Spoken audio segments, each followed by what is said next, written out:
Hey you guys, so today I'm going to be doing a eyeshadow tutorial for hooded eyes or partially hooded eyes like I have. For the eyeshadow I'm going to be using palettes from the haul video that I did for you guys earlier this week, and if you're confused, if you've been here for a minute and you're wondering why the beauty videos are coming back and why we're doing makeup tutorials, I go into more detail about that in that video, so make sure you check in and watch. Jumping right into this, the thing about the hooded eye is that you don't really have a lot going on the lid.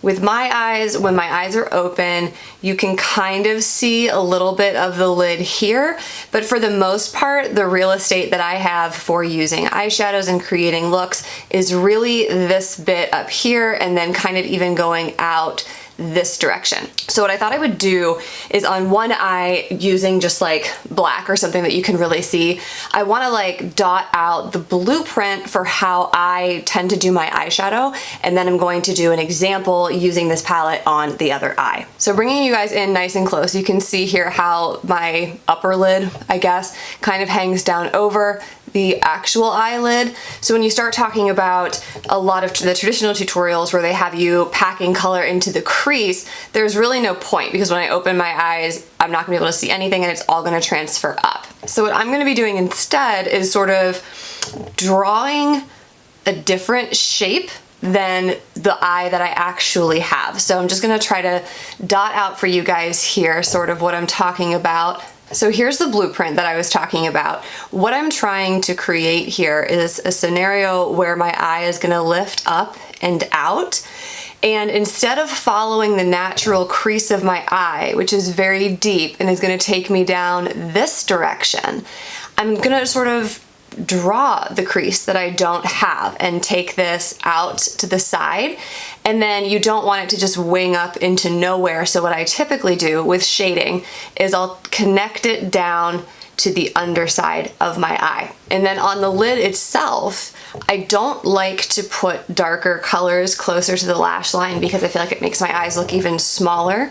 So I will usually stop this darker color in the shading that goes along with it about a quarter of the way into my eyelid, probably on the outside of my iris here is about where I would stop it.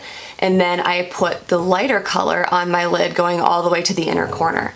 And I do it in a way that's consistent with the rest of the look, so that way when my eyes lower or my lids are closed, you do have a complete look, but most of the shading and the smoking and the things that I'm going to be doing are going to be following this blueprint out here, and then this is going to get shaded up to the eyebrow, and then I'm going to take a light color as well over in this area, because if you can kind of see on my eyes, because of how they are sort of deep set, I have this like shadow, this natural shadow right here. So again, I will put a nice lighter color or a light reflecting color to kind of make that pop. So to show you real time what I'm talking about, I'm going to be using this Morphe 35C palette that I shared with you guys in the haul video the other day.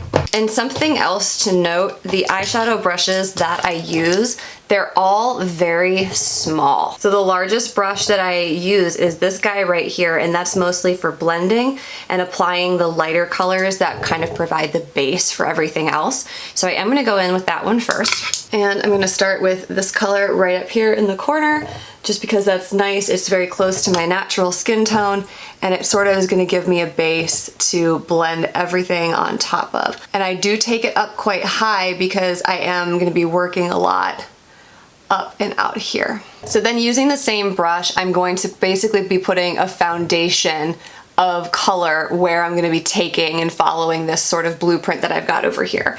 So I'm going to take this like a shade darker. I'm just going to stay over in this corner of the palette and go in with this guy right here. And I'm going to kind of create that shape. I like to start in the top outer corner like that, take it in and down.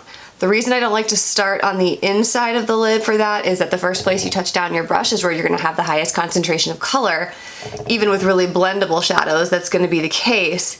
And I want the darkness to be out this way so I can have an easier time of blending it and not create added darkness where I have my deep set eyes and the shadow. This is also where I will start transitioning down into a smaller brush.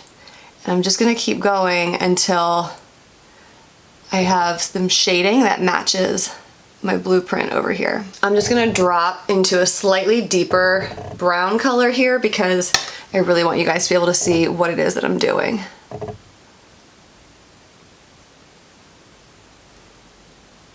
And so this will all blend out, but this is a good spot where I can show you. Do you see how now with the shadow I've created the same shape I've given you guys with the blueprint over here? And then I'm even gonna take a smaller brush to get this color down onto the lower lash line. So you can see I've sort of taken it out and then onto the lid a little bit up to my iris like I was discussing over here, and then I'm also going to take it down. And what that's going to do is basically just make sure that everything looks cohesive and you don't have like a harsh stopping point. So then from here what I'll typically do is I start blending everything that's going to be in this area here and taking that blend up. So I will kind of stop with what I've got going on here, take a slightly lighter shade in the same color family. So let's go over to this side of the palette. This is the dark brown I was just using. I'm just gonna bump up to this sort of like cappuccino color, and using that same small brush, I'm gonna start in this center of this V I've created and start blending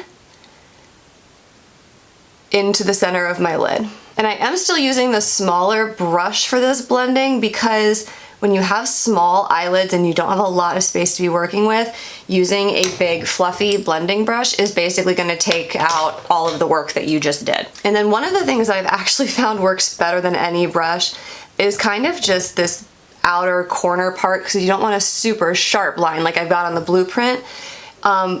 Blending it out this direction, I do just like to use a finger a little bit. And then if I really need to, or if I want to really extend that contour up and out, I will take a brush that's obviously going to be too big for an eyelid, but I'll just kind of pull the color out that way. And now I'm just going to kind of soften this upper line, as I said, sort of blending it upward.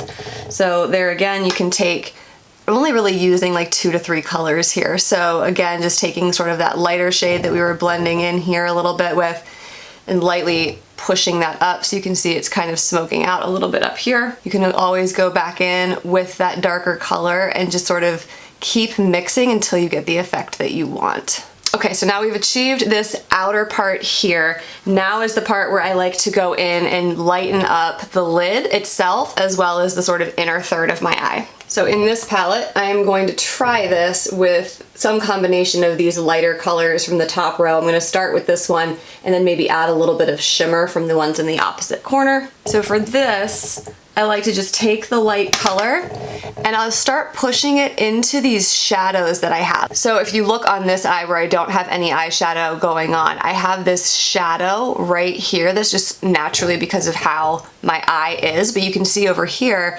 where I started sort of packing in the lighter shadows, it's filling in those dark spots. So it's kind of lifting the eye out, which is nice. And then what I'll do is I'll take that same combination of light color and start bringing it over to meet the blending that I did out here. If I take it too far, I'll just go back in with the darker colors and kind of deepen up that V that I did before. And then one thing that I really like to do just to make that lid pop again is I will use a pinky finger and I will just find like a nice shimmer shade that complements what I've just done, and I'll just dab it kind of in the center there. These shadows are not super conducive to finger dabbing, so I'm just gonna use this little detail brush instead. And what that's gonna do is just give this hint of brightness. My lids are partially hooded, so when my eyes are open, you can still kind of see the lid, so it's just this little hint of brightness. And the reason I concentrate it in the center is that if the brightness is on the fullest part of the eye, it makes it appear larger. So that's just like a supernatural eyeshadow look, and to keep it that way and to keep any of our work that we've just done from kind of weighing back down with liners, I take a black eyeliner, this one is by Jones Road Beauty, and I will keep the eyeliner pretty much out to the side for a natural look, because there again, I feel like now you're defining this outer corner of the eye, so it's drawing the attention to the outer corner as opposed to dragging it all the way over and in and weighing the eyelid down. And you know, if you feel like adding too much of an accent with the liner on the top makes the bottom look empty, what I would do there is simply just go in with a pencil brush and a little bit of like a darker eyeshadow color and kind of darken that up. So I'm just gonna go in with a combo of the colors we used for the outer V again, kind of keeping in principle with our blueprint, and just take it down a little bit more. And then just going in with a little bit of MAC Magic Extension mascara. I will usually only do mascara on the upper lashes and just let that hint of shading along the bottom define the under eye area. And that's it, guys. That is the final look for how I do my eyeshadow following this blueprint over here. So if you have hooded eyes or partially hooded eyes like I do, I hope you found that helpful. Thank you so much for watching a new makeup tutorial video on the channel, and I will see you guys back here soon. Bye-bye.